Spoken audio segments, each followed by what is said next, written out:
آنکھیں بند کرنے کا اس لیے کہا جاتا ہے کہ آنکھیں بند ہوں گی تو اندر کی جو آنکھیں وہ کھلتی ہیں. باہر کی آنکھیں بند کرتے نہیں ہم، اندر کی آنکھیں بھی نہیں کھلتی.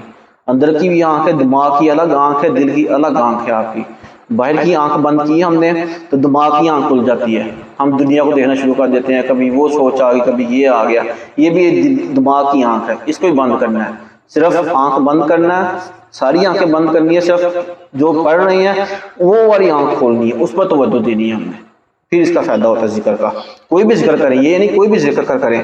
نماز بھی تب تک قبول نہیں جب تک آپ اس کے اوپر فوکس نہیں کرتے.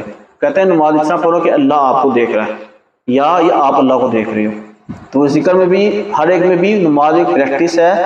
ذکر ہر طرح کے اللہ کو یاد کرنے کی. ہم لوگ یاد کرتے ہیں، منہ سے پڑھتے جاتے ہیں، دھیان کہیں ہوتا ہے، دل میں کچھ ہوتا ہے، منہ میں آنکھوں میں کچھ ہوتا ہے.